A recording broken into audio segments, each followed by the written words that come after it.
गरीब माँ और 5 बेटियों का गाजर घर। बाबूजी, रोटी बना दी है, खा लीजिएगा, मैं खेत पर जा रही हूँ। तभी खटिये पर से बूढ़ा रामा खांसते हुए बोला, अरे बहू, ये ले, मेरी शॉल लेती जा, बाहर बड़ी ठंड पड़ रही है। नहीं बाबूजी, इसकी जरूरत आपको ज्यादा है, क्योंकि घर में ओढ़ने को एक भी कंबल नहीं। माँ, आज हम तीनों भी आपके साथ चलेंगे खेत पर बच्चों, तुम्हारे पास स्वेटर भी नहीं, सर्दी लग जाएगी।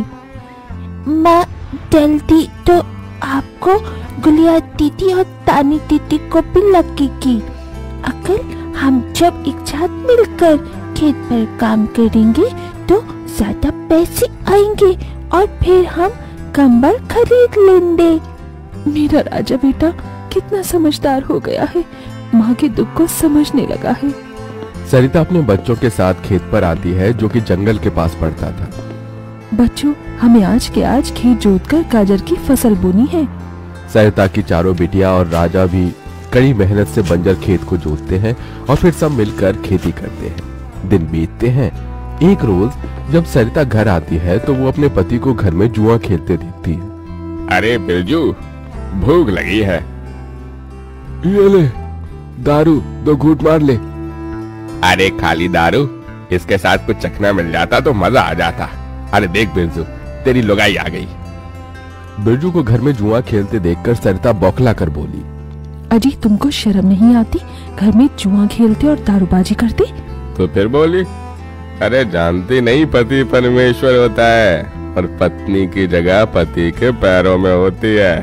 चल जल्दी से मेरे लिए अंडा ऑमलेट बना और गरम रोटी भी। तुम्हें अब मुफ्त का खिलाने को राशन नहीं मेरे पास। 6 बच्चे हो गए हैं, जानती भी हो इन सब का पेट कितनी मुश्किल से पाल रही हूँ मैं। तुम्हें तो जिम्मेदारी से मतलब ही नहीं। घर में बूढ़ा बीमार पिता है, तुम तो कमाने गए थे ना, फिर क्या हुआ? आते ही पैसे मांगने लगी। पति ने खाया पिया कि नहीं, ये तेरा बाप पूछेगा। नशे में तो बिरजू सरिता से अकड़ते हुए अपनी चमड़े की चप्पल निकालकर उसे बहुत पीटता है। ये ले, और लड़ाएगी जुबान? मैं कमाता नहीं तो क्या इस घर में मेरी इज्जत नहीं होगी? ये ले। बचाओ, बचाओ, माँ को मत मारो पिताजी। तभी लड़खड़ाते हुए बिछौने से उठकर बूढ़ा रामा कहता है, अरे निकम्मे, छोड़ दे बहू को, निकल जा इस घर से तू, और फिर कभी शक्ल मत दिखाना। अरे ये मेरा घर है, मैंने बनाया है इसे। बिरजू चला जाता है। तभी रामा रोते हुए बोलता है, अरे जाने कैसे उड़ाऊ बेटे को जन्म दे दिया है मैंने। मेरे हाथों भारी गलती हो गई जो इसे तेरी शादी कराई। बहू, माफ कर दे मुझे। पर उस 5 बेटियों की गरीब माँ का दुख इतना ही नहीं था कि एकदम से जोरदार तूफान उठा और झोपड़ी की छत हवा के झोंके से उखड़ कर गिर गई।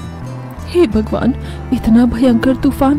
तानी, गुड़िया, अंजू, तुम तीनों सोनी, राजा और मुनिया को लेके बाहर निकलो, मैं दादाजी को लेकर आती हूँ। उठिए बाबूजी।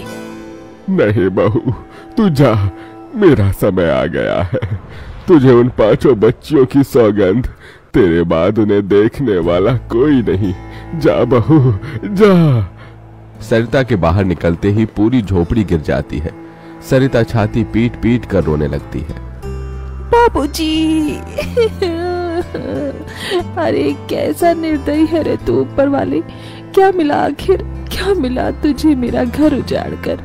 तू खुद तो अपने घर में सो रहा है और मेरी 5 बेटियों को बेघर कर दिया। जवाब दे, तू बोलता क्यों नहीं?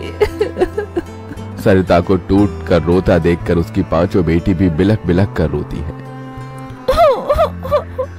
चुप हो जाओ माँ, रो मत।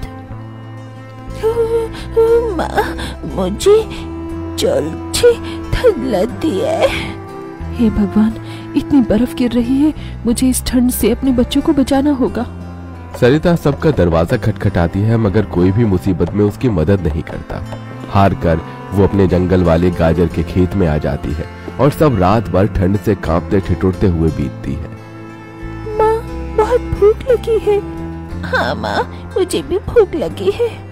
तभी सरिता की सबसे बड़ी बेटी तानी खेत में देखती है जहाँ लाल लाल गाजर उगे थे। देखो माँ, हमारे खेत में तो गाजर तैयार हो गए हैं। फिर तानी अपने सभी भाई बहनों को गाजर तोड़ कर देती है। ये लो मेरी बहनों, गाजर खा लो।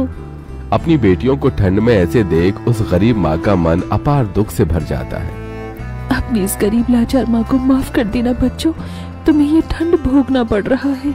तभी एकदम से दिन का माहौल रात सा हो जाता है और तेजी से बर्फ गिरने लगती है। बाप रे बाप, एकदम से इतनी ठंड, ऐसी तो बिना घर के हम बच नहीं पाएंगे। तभी सरिता अपना आंचल उन पर उड़ाती है, मगर बच्चे थरथरा उठते हैं कि एकदम से गुड़िया कहती है, माँ, तानी दीदी, हम अपना घर बना सकते हैं। मगर कैसे बिटिया, हमारे पास पैसे भी तो नहीं। माँ देखो, हमारे खेत में कितनी सारी गाजर उगी है, हम इसी से अपना घर तैयार करेंगे, पर हम सबको साथ मिलकर मदद करनी होगी। राजा बेटा, जब तक कि हम गाजर घर तैयार नहीं कर लेते, तुझे अपनी छोटी बहनों का ख्याल रखना होगा। रखेगा ना? हाँ माँ, रखूंगा। सरिता आग जलाकर अपने दोनों सबसे छोटे बच्चों को उसके पास बिठा देती है और खुद अपनी चारों बेटियों के साथ उस भयंकर ठंड में गाजर घर बनाने लगती है। अंजू, सोनी, गुड़िया, तुम दोनों मुझे और तानी दीदी को गाजर तोड़ तोड़ कर दो, हम घर बनाते हैं। ठीक है माँ। गरीब माँ बेटियां मिलकर गाजर घर बनाती हैं, मगर घर एकदम से ढह जाता है, जिससे सरिता दुखी हो जाती है। कितनी मेहनत से ये गाजर घर बनाया था हमने, मगर सारी मेहनत बेकार चली गई। तभी चारों बेटियां रोते हुए गाकर अपनी माँ को हिम्मत देती हैं।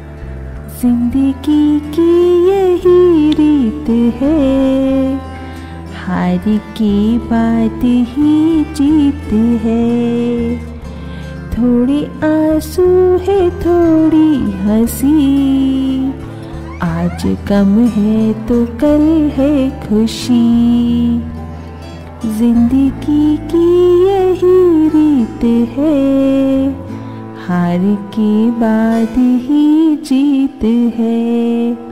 मेरी बच्चियों। रोते हुए सरिता अपनी बेटी को गले से लगा लेती है। वो फिर कोशिश करते हैं, कई बार उनका गाजर घर बिगड़ता है। तभी गुड़िया कहती है, माँ, अगर हम अपना गाजर घर मजबूत बनाने के लिए पहले लकड़ी फट्टी से ढांचा बना लें, तो फिर हमारा गाजर घर नहीं गिरेगा।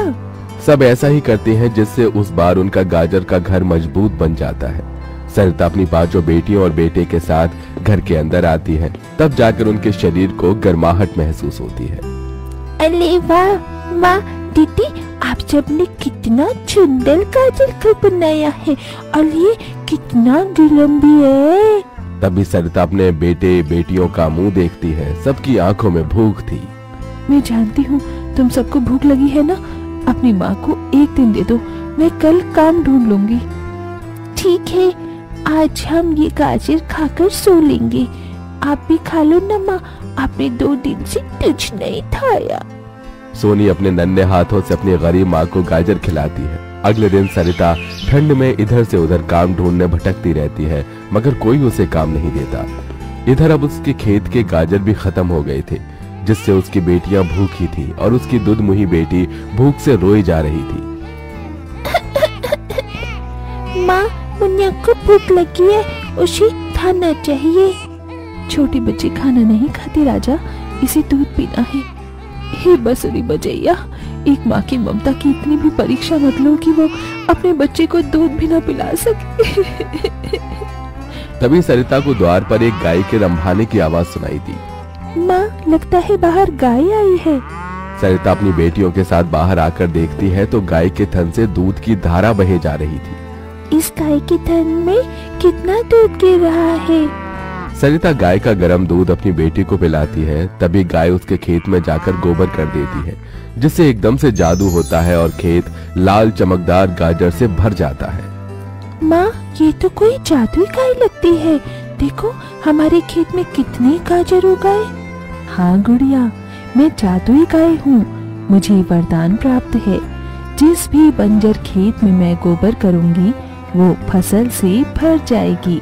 मैं इससे पहले भी तुम्हारे खेत में आई थी। इसका मतलब गौ माता, आपकी वजह से उस वक्त भी मुझ गरीब के बंजर खेत में गाजर उगी थी। आपका कोटि कोटि धन्यवाद गौ माता। माँ तुम काम ढूंढ रही थी ना, अब मैं ढूंढना। तुम तो कितना अच्छा गाजर का हलवा बनाती हो और गाय के दूध से खोया, घी, दूध सब बनता है। तुम हलवा बनाकर बेचो। सरिता उस गाय के दूध से घी, खोया तैयार कर लेती है और गाजर का हलवा बनाकर बेचने लगती है, जो कि लोगों को खाने में स्वादिष्ट लगता है। उसकी अच्छी कमाई होती है, जिससे उसकी आर्थिक स्थिति ठीक हो जाती है और वो गाय उसके गाजर घर के बाहर बंधी खेत के गाजर और घर दोनों की पहरेदारी दिया करती है।